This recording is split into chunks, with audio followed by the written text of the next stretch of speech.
Hi friend, come on in. What's for dinner? No time to cook? There are plenty of 30-minute meals and one-pot wonders, but tonight we're leaning into something a little different.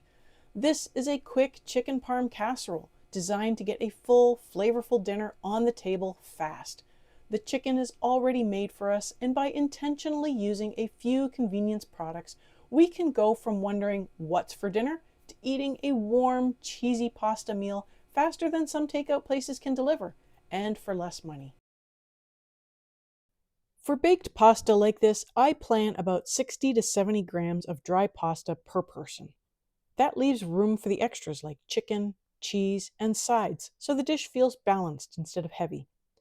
I'm cooking for 3 tonight, so I'm using about 200 grams or roughly 2 cups of pasta. Pasta shape matters here. Short, sturdy pastas work best because they hold sauce and reheat well. Think penne, rigatoni, or rotini. If it's hollow or twisted, you're good. Avoid very small or flat shapes since they tend to clump and dry out in casseroles like this. Pasta does not need to be pre-cooked for a casserole, but doing it speeds everything up. It shortens the oven time so the sauce stays saucy and the chicken doesn't overcook. Today, I'm using penne rigata, which usually cooks in 10 to 12 minutes. I salt the water, add the pasta, and cook it for about 8 minutes. That leaves room for it to finish cooking in the oven while soaking up flavor from the sauce. Once the pasta is cooked, I drain it and return it to the pot. Now it's time to assemble. Use a pasta sauce you already like. I'm using a plain marinara, but cheesy marinara or any red-based sauce works well here. I add enough sauce to coat the pasta generously.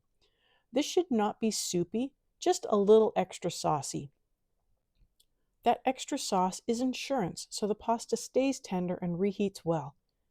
If you were using uncooked pasta, you would also add some water here to account for absorption and prevent the dish from drying out. Spread the pasta into an even layer in your casserole dish. This is where the convenience really comes in.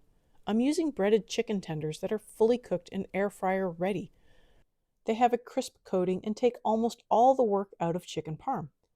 I do have a full from scratch chicken parm video and I love making it that way, but some weeks are chaotic.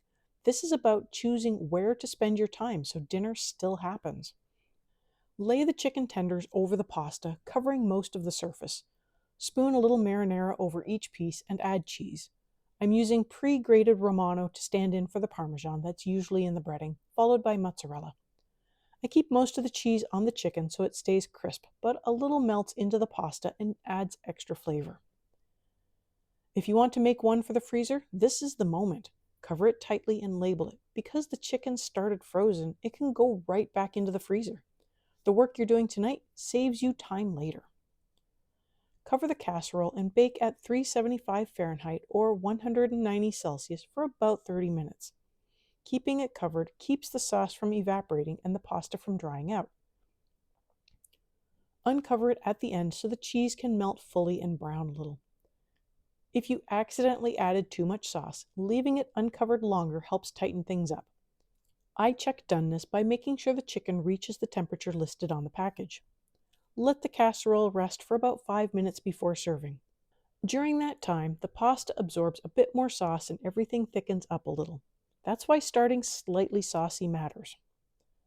And this is what's for dinner. It's warm, comforting, and doesn't require much hands-on time. It feeds the whole family, and that lightly crisped cheese melting into the pasta and draped over the chicken is exactly what you want on a busy night. This is a fast dinner done on purpose.